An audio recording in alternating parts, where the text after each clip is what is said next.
for May 7th, 2025. Our first order of business is approval of the meeting minutes from May 7th. I'm sorry, and the date today is June 4th. Mr. President, I move we approve the minutes as presented. Second.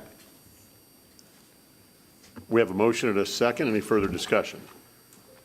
Hearing none, those in favor signify by saying aye. Aye. Opposed, same sign. The motion passes. Zach? Thank you, Mr. Chairman. First item or project on the agenda today is the Stockman Sewer Extension. T-Bird Design, I believe, is here to present. And FYI, before Pat gets up here, the Timber Ridge Estates is actually part of the sewer extension, and the memo dated May the 30th, 2025, considers both projects and has comments that pertain to both projects. Mr. Jarbo, good morning. So will they be approved together then, as one motion, or separate projects? We'd request separate projects. Okay. In this case. Okay. Good morning, Pat Jarbo, T-Bird Design, here with the Pat. Thank you. There we go. Good morning, Pat Jarbo, T-Bird Design. The Stockman Sewer Extension is along the 300 West. It's just an extension of the sewer that sits now north of the Menards, and it's going to go up. There we go. Thank you. Perfect example. We are here to actually just discuss the logistics of getting permits in this case. So everything goes below ground. Of course, there's no obstruction to the floodway there, and crossing the Indian Creek, as you can see to the north, actually what I thought was we were going to have a general notification for Department of Natural Resources, and we've since regrouped and decided that we will have a permit for the Department of Natural Resources. We expect that permit to come in any day. It's a public notice that goes out. We do have the sanitary permit for IDEM, and are also applying for a core permit. When all those are in hand, as far as the state permits go, we are ready to move forward, and we wanted to make sure we came and let everybody know what was going on at the board, because it does directly impact work in the Indian Creek watershed, and there'll be questions. So we just wanted to make sure specifically that everybody knew what was going on. This is separate from the subdivision. This is going to serve the subdivision, but it's a project by itself, which is how we applied for it with the state. So we want to make sure they were separate projects as well. We anticipate that the sewer will continue to extend to the north. There's a lot going on, as we all know. So this is to facilitate development to the north. So just bigger planning with American Suburban Utility. So I'm just here for notice. If there's any questions, let me know.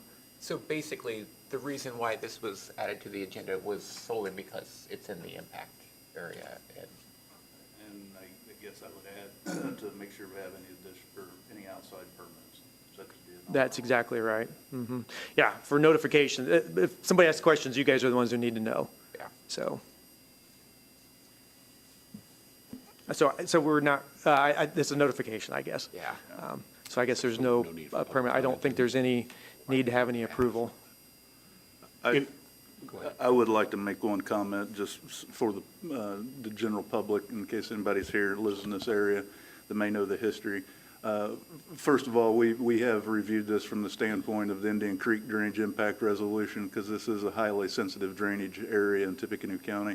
With that being said, I want everyone to know that I did work with the applicant and contractor in the area. The pointer's not working, but if you can see here roughly where the cursor is located, which would be the west side of the compensatory storage pond that Menards built when they developed their site. There is a channel that was designed and constructed between this compensatory storage pond and Indian Creek, where it bends and curves west and goes underneath Taft Road or Klondike Road. The channel, as you can see, the black lines indicate that there we go, the red dot here. The black lines indicate the corridor for the sewer extension. that sewer extension crossed the design channel that connects Indian Creek and the compensatory storage pond. So just so everyone understands, when the channel was designed to function in a manner to where when Indian Creek, when we have large rain events and the water inside the channel of Indian Creek rises to a certain level, it spills out into the channel and flows east into the compensatory storage pond, which is, for all intents and purposes, intended to alleviate downstream flooding. And it has worked very well. I didn't say stop and/or solve all problems, but I said help to reduce. And it does that, and it has worked very well since they built it. The reason why I'm bringing this up is because when the sewer extension was being constructed in this area, they damaged that channel, and I worked with the applicant and the contractor, and they restored the channel, and they will provide as-built to my office to make sure it's put back as designed. So I just wanted to let everybody know that in case anybody here from the public knew about it or was worried about it. We have ensured that has been rectified. Thank you. Thank you, Zach. That's true. It is a design element and needs to go back, and we will be out there shooting as-built for that. Just turns out that the existing sanitary sewer easement lies in that design channel. So we'll get that back exactly as was originally designed. So, thank you. So this is just a notification on the Stockman sewer. Correct. Yes. Anyone from the public like to comment on the project or the notification? Seeing none. Okay. Zach? Very well. Then we'll move on to the, is there approval? I'm going to defer to Doug on this. Is there approval needed since it was only notification? No, I don't Yeah. think so. Okay. I think, if you wanted to raise concerns, this would be the time to do it, but I don't think you need to take any action. Right, okay. Thank you. Then we'll move on to the next project, which is Timber Ridge Estates, and that is also being designed by T-Bird Design Services.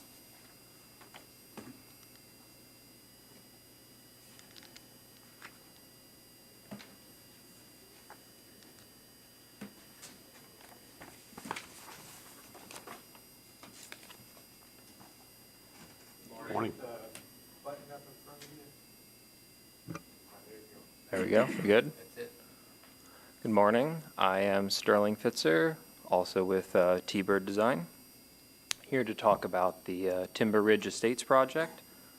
So the existing project consists of 64 acres of proposed outbounds, of which about 41 acres are proposed to be disturbed during the development process.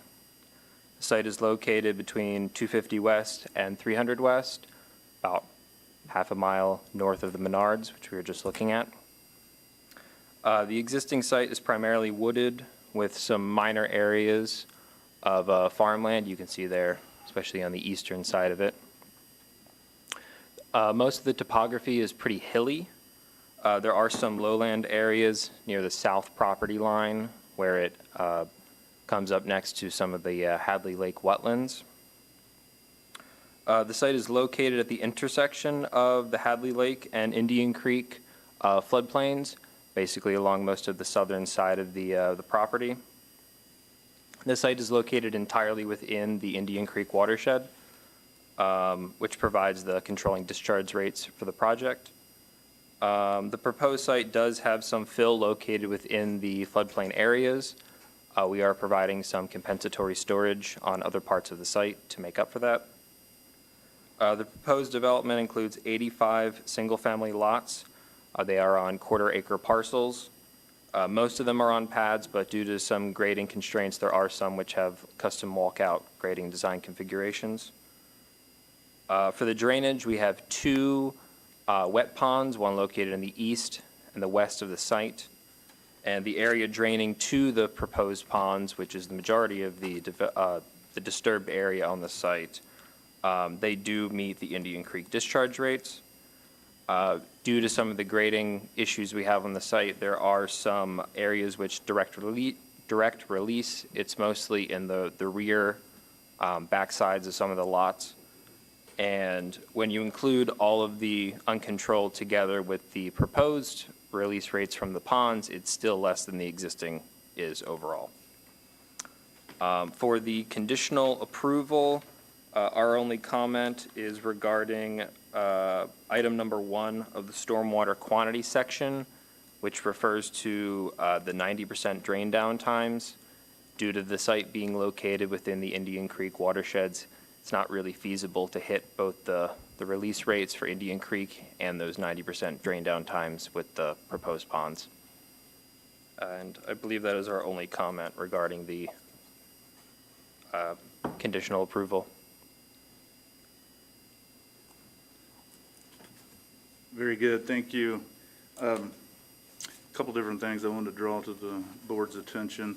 Item number 6, and we did, or I did speak with some representatives with T-Bird Design Services, I believe, within the last week or so, but basically I want to draw attention to the future or potential future 231 corridor that may impact the eastern side of this development. So please be aware of that and any alterations or changes that may be needed due to that. So basically being put on notice. In addition to that, I would also like to make sure that I state for the record that back to the Indian Creek Drainage Impact Resolution again, if you look at the impact resolution on the County Surveyor website, you will notice that there is a red hatched area roughly in the location of where my red pointer is located that encompasses the area that I'm outlining here, and basically it's everything between physically the Menards building and this project site outlined in black here on the screen, and then Hadley Lake going west over to Indian Creek in this area. This whole area is identified as to be left open, meaning no development would take place in that area. So we have ensured that this development is on the north side of that so that that area can remain open. And the reasoning for that is because during large rain events, Indian Creek, I can't remember the timing. Do you remember the timing? Which comes first? Yeah, it goes backwards, yes. Indian Creek will rise and flow out of its banks and actually travel east to Hadley Lake. And so water literally runs out of Indian Creek here at Taft Road across what used to be George King's property across the surface and flows into Hadley Lake. And then as Indian Creek recedes and goes back down within its banks, water from Hadley Lake then travels back to the west across the surface into Indian Creek. And it most certainly, it may sound weird, and if your eyes are crossed, I understand, but trust me, it's exactly what happens. We have proof of it, and the models show it. It is a very unique geological feature here in the county. Keep in mind, Hadley Lake is a natural body of water. So it kind of sets up on a plateau, and water most certainly flows in both directions, and it depends on the timing. So point being, they're leaving that area open as we intended to in the study that we compiled about 10, 15 years ago. So I want to make sure that was in the meeting minutes. I'm happy to answer any questions, but I recommend approval or conditional approval as stated on the May 30th memo. And Zach, I just want to add that, you know, one, we appreciate that the developer on this project is working closely with Highway to work out the possible 231 alignment. I just want to make sure that number 6 does in fact cover any changes that might have to be made in any drainage issue in relation to changes in regard to that alignment setup. So I mean, if you're saying, hey, we're comfortable with that, I'm perfectly good with that. But obviously, this is an important area in regard to drainage. Sure. So we want to make sure we have all bases covered. Well, the intent of item number 6 is to put them on notice for any future modifications or alterations needed. I guess we could debate whether it needs to be wordsmithed better or not, but that's certainly the intent of it. Perfect. Yeah, I mean, I'd say you have that language in the memo. You've just stated clearly your concerns here. The applicant is present for all of this. So I think by discussing it here today, you've strengthened your case that that memo does what you want it to do. I would add one other question that I don't know that we've talked about to date, but, and this is directed to the applicant and the developer, but, well, as of about 5 years ago, it's been the Drainage Board's intent that, that developments such as this become, county-regulated drains. Is there ambitions for that to be presented to the board in the future, or is that being waived or not I'll thought have about? to defer to Mr. Jarbo on that one. It doesn't have to be answered right now if you don't have an answer, but we would like an answer, I guess, soon. Yeah. Okay, okay. Then that would need to come back before the board in the next month or two.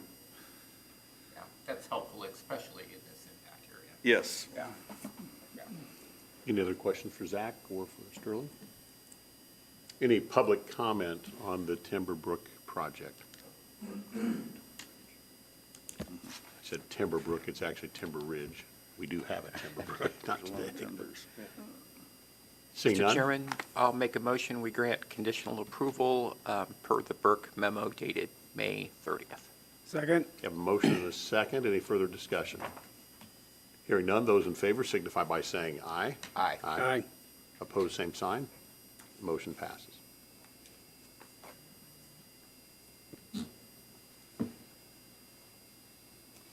Very good. Next project on the agenda is Racetrack Market. Y Engineers. Good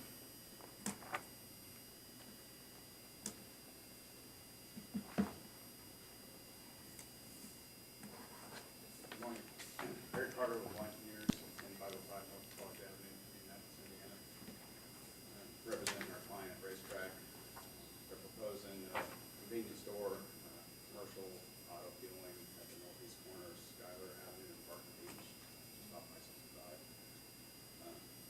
We're proposing 8 auto fueling, 8,100 square foot convenience store, and 8 commercial fueling lanes. Stormwater is being directed into enclosed storm sewers to a water quality 4 bay off the site, and then a direct discharge into Wildcat Creek due to the proximity.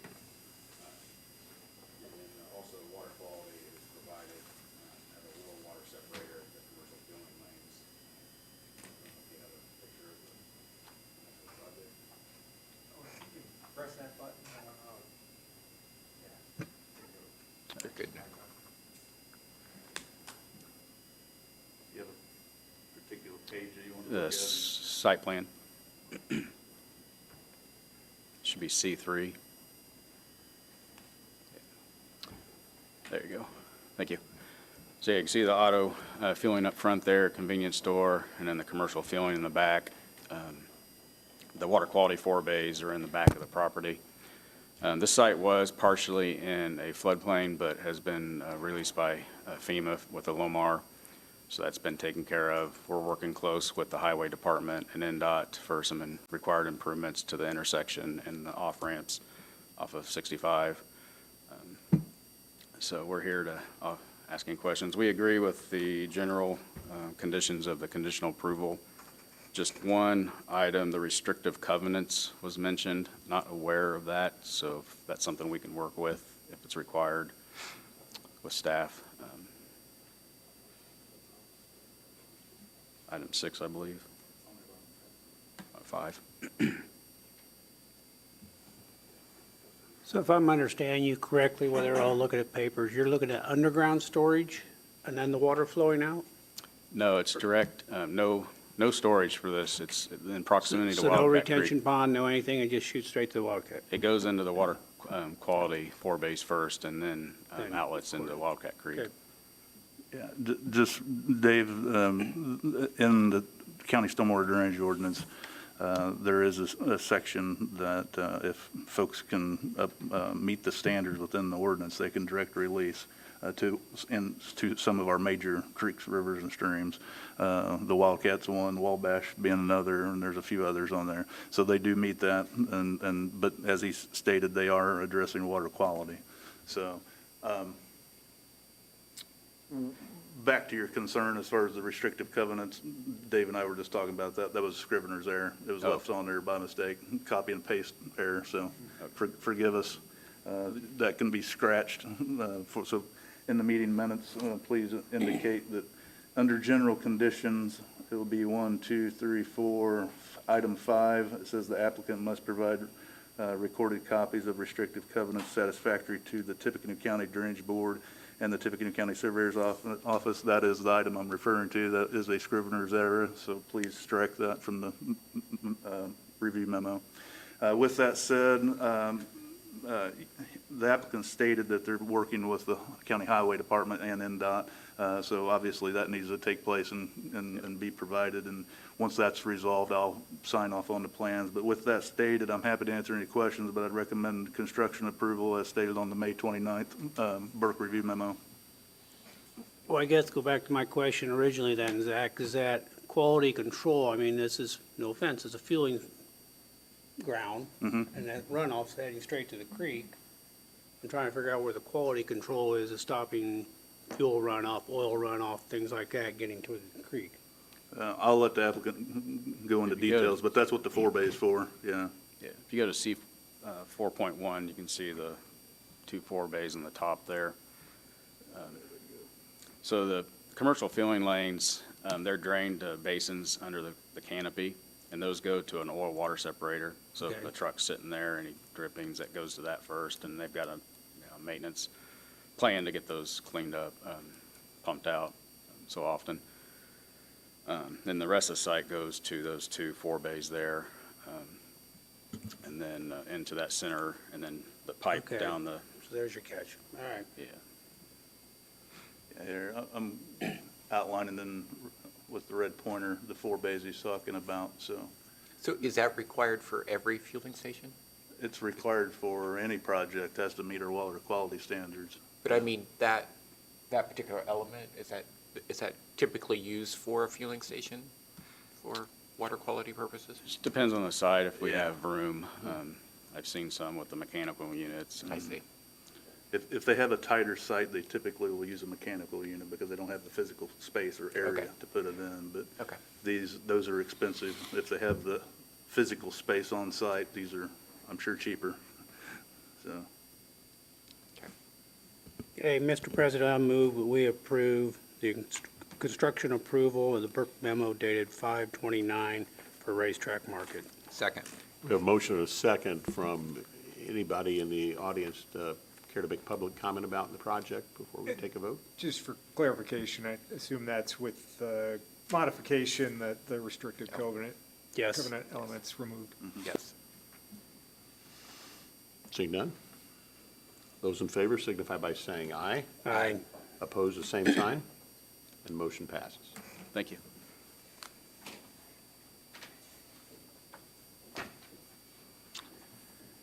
very well, moving on, the 4th project is Klondike Road Convenience Store. Abin March, good morning. Morning. I'm Eric Fisher. I'm with Abbott Marsh Consultants, and basically we're looking at proposing a small 0.79 acre convenience store and fueling station adjacent to the existing Dollar General on Klondike Road.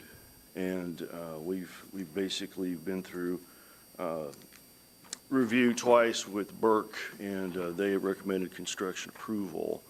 And there was one item that they did have a contingency on, and that's adding a 13-inch orifice plate detail, which we added that yesterday, and my supervisor should be sending out a set of, final plans that are sealed. Basically, it's nothing out of the ordinary. It's a pretty tight site there, and the concept was to have 2 small detention basins, one on the east property line and one on the northwest corner, and would be connected with an equilibrium pipe for additional storage. And that way, we were trying to achieve the approvable rate on discharge for stormwater, but we had to work around a couple things on that. But ultimately, the water is going to drain into that northwest corner where there's an existing inlet, and it goes to the storm system on the road. So we're reducing it as much as physically possible while still accommodating the parking ordinance and things of that nature. So that's all been going over with Burke.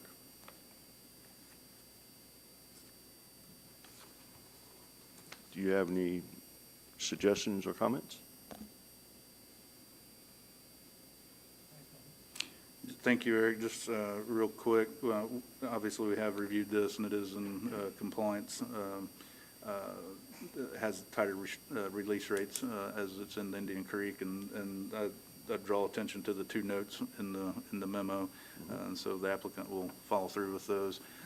With that said, I'm happy to answer any questions, but I'd recommend approval, construction approval as stated on the May 29th Burke review memo.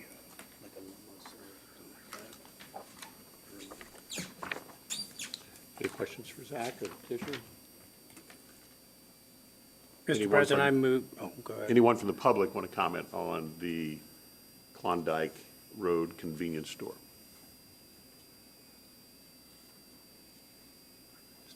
Hi, Kenny McClary, 942 Chepstow Lane, West Lafayette. Just a question of clarification on both of these past projects. Is there a specific requirement on secondary containment to prevent organic solvents from getting to your stormwater connection points? And is there also a connecting requirement where there is emergency cutoff, shutoff of those fuel supplies to protect the stormwater connection points and surface runoffs? Do both these projects require something like that under county law? Well, I'm going to defer to the designer at the field site and/or a review consultant. But there are other standards other than the stormwater drainage ordinance that takes fueling stations into account. But Yes, and that's a good valid point. What we have done is, again, with this additional, I won't call it a 4-bay, it's actually a detention area. It's just kind of a big holding pond on the way out to Klondike, and that has sufficient, or should have sufficient cubic footage to contain any potential spillage on that. I know if it was in the city of Lafayette limits, that's a little different on oil and oil separators, and that's storm scepters and that sort of thing. But Burke looked into this as well, so I mean the issue has been scrutinized on that. So. And an emergency cutoff fuel, is there an emergency cutoff system in case? Everybody has that. I would have to defer to the mechanical engineer on that, but I'm going to say yeah. yeah.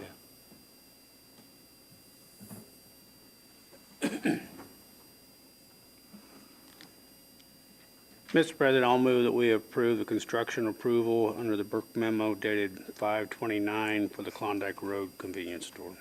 Second. We have a motion for approval and a second. Any further discussion? Hearing none, those in favor signify by saying aye. Aye. Opposed, same sign. And that motion passes. Thank you. Thank you. Very well. Next is other business on the agenda today. The first item is notice of award and contract for the lower Elliott regulated drain project. If you remember, last month we opened bids. Atlas Excavating was the low bidder at $799,014.00. We have reviewed the itemized proposal and checked the math and all the other associated and accompanying data.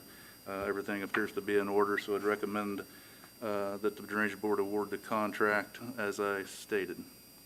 So moved. Second. We have a motion and a second to approve the contract with Atlas, to the award of the contract for the lower Elliott regulated drain project to Atlas. Excavating. Those in favor signify by saying aye. Aye. Opposed, same sign. And that motion passes. Very well. Next item is a construction observation contract from T-Bird Design for the same Lower Elliott Regulated Drain project.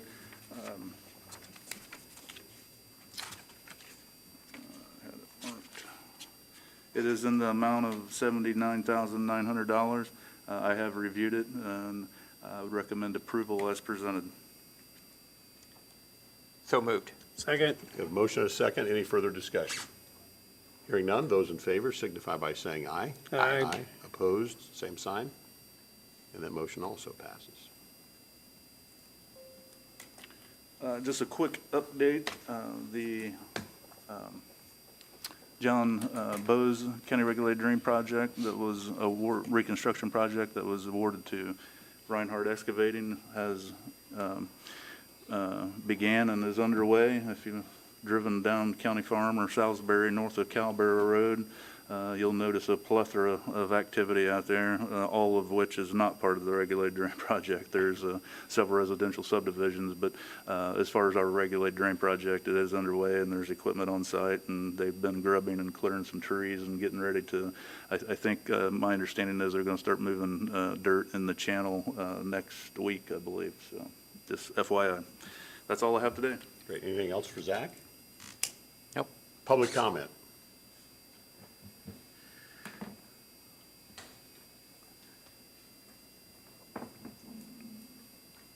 Hi, Kenny McClary from 942 Chepstow Lane, West Lafayette, again here.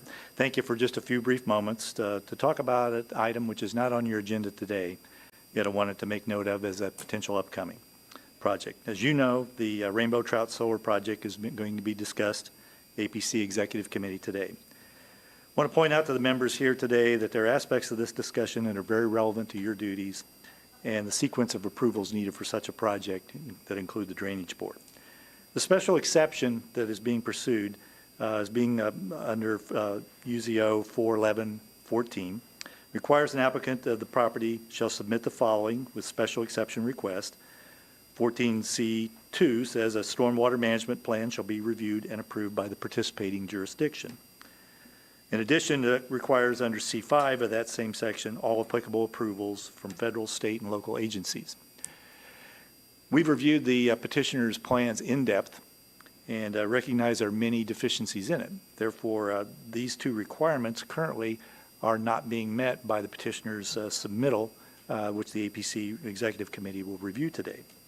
The wording in the zoning and the ordinance have created some confusion over the sequence of approvals needed for such a special exception petition before it can be ready to appear for hearing before the Board of Zoning Appeals. I would ask you to reach out to the Executive Committee to clarify not only the batting order and sequence that such a large project should take, but the role that the Drainage Board should take in reviewing the essential technical components of such a plan and such a large build. To give you a little bit of context, this facility's footprint will have to effectively manage 22 billion gallons of stormwater runoff annually, based upon annual rainfall totals here. That's more than 10 times the amount of water that the industrial complex that I managed for 22 years at the Tippecanoe lab site manages on an annual basis, 10 times larger. This special exception, the petitioner has acknowledged, is only a preliminary plan. Today, I would pose that it is not approvable by this body based upon what we've observed today with the content that such a plan must include based upon your requirements and your parts of the ordinance standards. This new facility is going to require, by the petitioner's own documents, 42, quote, new ponds for stormwater routing and management, 16 sediment basins, 10 sediment traps, 14 mud mat constructions, 15 miles of gravel roadway construction, and 21 miles of fencing and perimeter controls, all of which will be necessary to protect, as Zach said earlier, a very important watershed, Indian Creek. So I took note of the fact that in the previous petition, how important it was to make sure that the drainage plan was properly set to protect Indian Creek. This project will significantly impact both Indian Creek and Little Pine Creek. The petitioners identified there are 24 streams identified on this property to have to deal with. 2 perennials, 11 intermittent, and 11 ephemeral items. There are also 7 wetlands within the project conditions, as well as adjacent wetlands next to the proposed footprint. This project will disturb and grade 235 acres of the proposed site. That's over 10% of the total site is going to be graded, not for drainage reasons, but to make the installation of the required solar devices easier, cheaper, and faster. It's apparent from the petitioner's documents that groundwater and stormwater protection items have not been fully addressed at this time. And again, the petitioner acknowledges everything they've submitted is preliminary. In addition, petitioner acknowledges that there are MPDES permits to achieve. There is a wetland delineation still required or recommended by the petitioner's consultant with the U.S. Army Corps of Engineers. And the petition, as it currently stands, has nothing in terms of either the status of those efforts or any information that indicates that they have even begun that process. So I would propose to you that this drainage board needs to speak in regards to whether the special exception petition, which is going forward, the APC is even ripe for any kind of BZA review in its current form. And also, I would offer up that in its current form, it is not approvable in content for this group with what you expect to see in a report.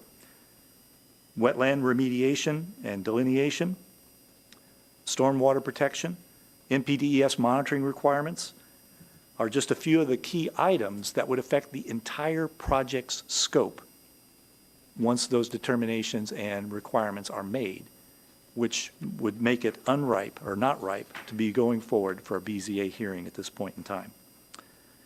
So the stormwater management plan that's being presented on that project is not approvable by the Drainage Board. That would be one point I would make, and therefore is incomplete.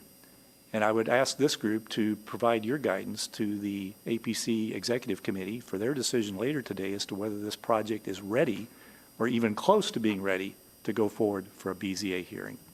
Thank you very much. Thank you.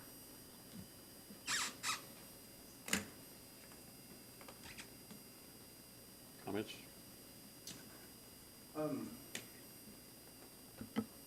Yeah, a couple of different things, I guess. Kenny, I appreciate your comments sincerely.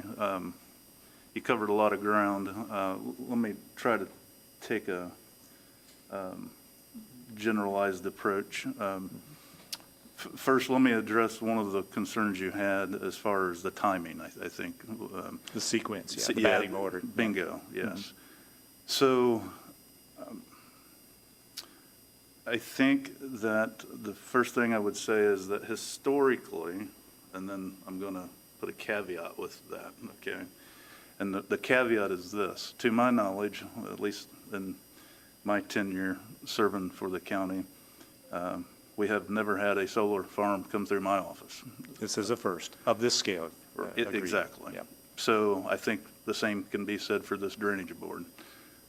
So that's the caveat to what I'm about to say. Understood. So with that said, typically and historically on any other development that has come before this board, the applicant / developer or designers on behalf thereof would submit their preliminary plans to the APC office / BZA and seek their either rezoning and or special exceptions to the current zoning class.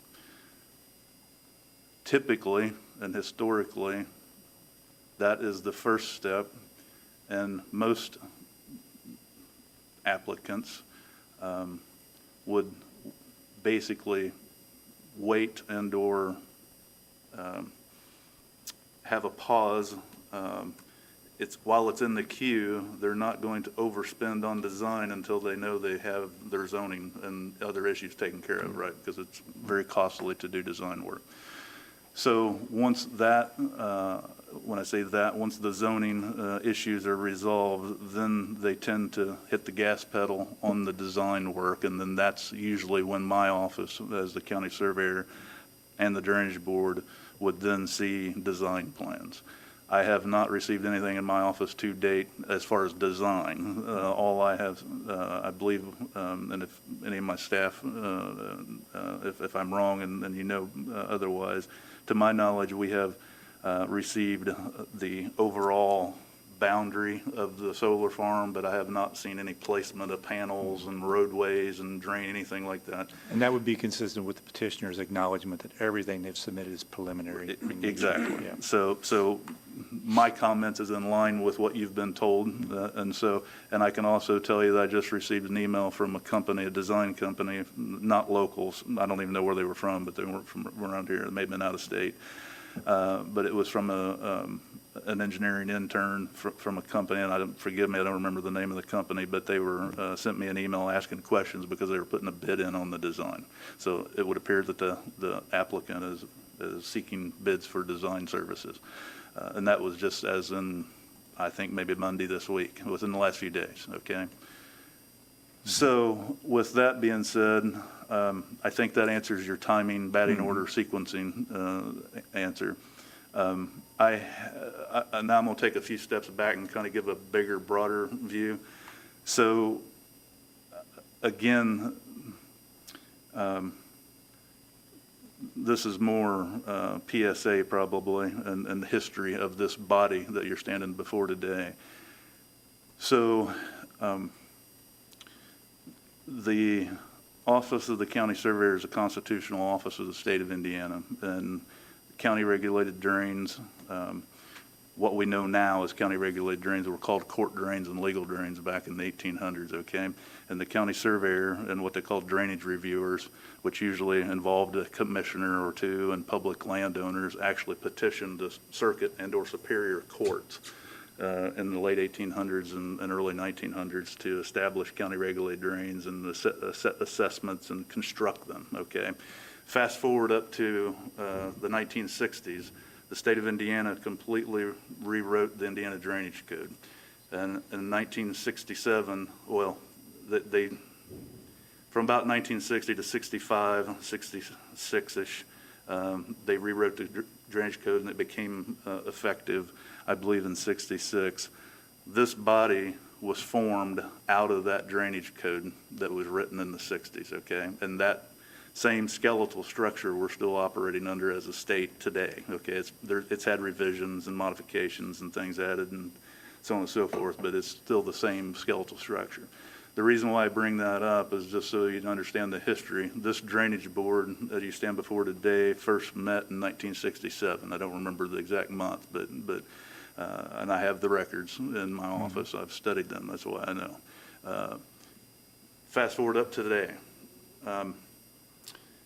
So in Tippecanoe County, as I just said, the drainage board was formed in 67. It wasn't until 1985 to about 1988 that the county, that Tippecanoe County passed a stormwater drainage ordinance. Since that time, we've had several revisions. To my knowledge, as I said earlier, there's never been a solar farm of this scale come before this body, okay, and that entire, since 1967. Or I would also note, any kind of construction build that's of this scale, probably US 231 bypass would be the most recent one of any magnitude of scale that's similar. Yeah. As far as acreage that you're talking Yeah, about. as far as total acreage and floodplain or footprint of stormwater, yeah. Nothing comes to my mind that I would disagree with you currently. Yeah. So with that said, fast forward up to about 5 years ago, actually about 8 years ago, I attend many of our, when I say our, the association, or the County Surveyors Association of Indiana has state meetings about 4 to 6 times a year. I attend pretty much all of them and have for many years. I also am former president of that group and also former president of the Indiana Association for Floodplain and Stormwater Management. about 8 years ago at the Indiana Associated Floodplain Stormwater Management, there were colleagues of mine from around the state that came to us as the board and said, hey, we need to have a presentation on solar farms. And so we had that. I believe the first one I remember was in Evansville. And so because solar farms were coming into other counties in the state of Indiana. And so I won't go into a whole lot of detail on that, but I bring that up because that was the, I guess,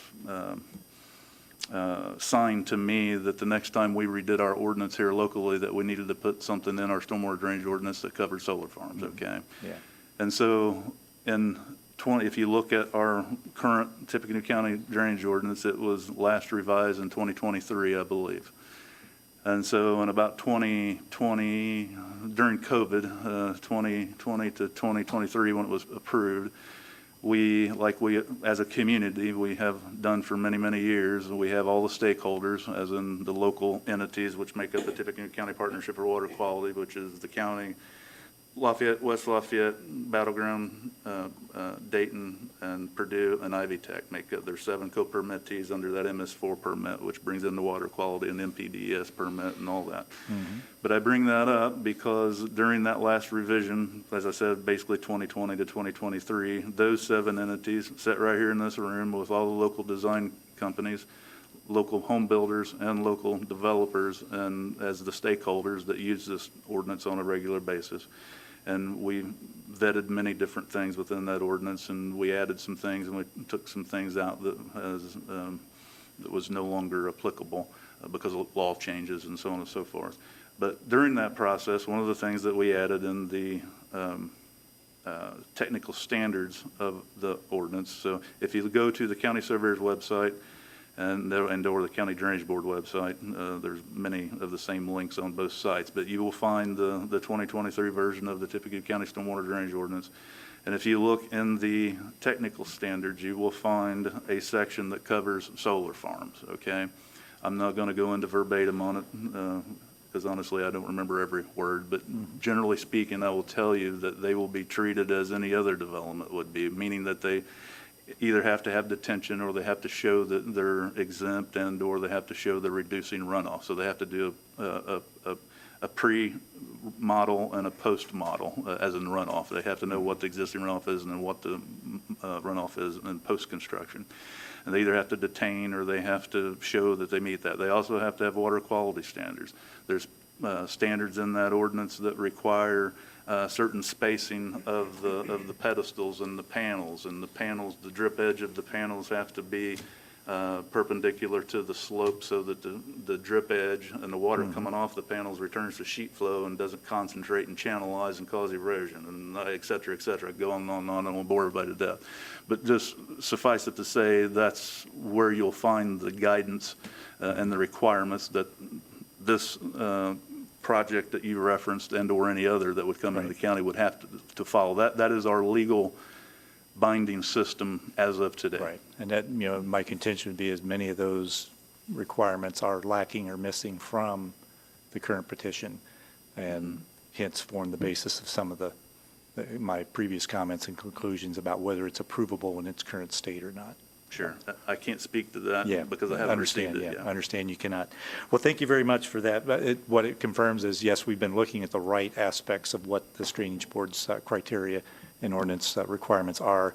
I believe the confusion of within the current solar ordinance language under 41114 is what creates some of the confusion now about what are the minimum or basic elements that do need to be there before any special exemption is ripe for review by a zoning board appeals hearing. So that may be the one area to focus on clarifying, to have a placeholder that says I have a stormwater management preliminary plan versus actual content that this group would expect to see, to really say that's a valid statement with valid content per the ordinance requirements that you oversee. So that might be the point to clarify. All right. And also you're going to get a chance to probably refine some of these solar-based ordinances now for these very large facilities as we talk through how we want to maybe improve on what we currently have in place. Thank you very much. Appreciate it. Thank you, Kenny.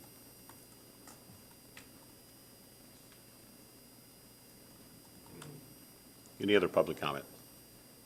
Okay. Motion to adjourn.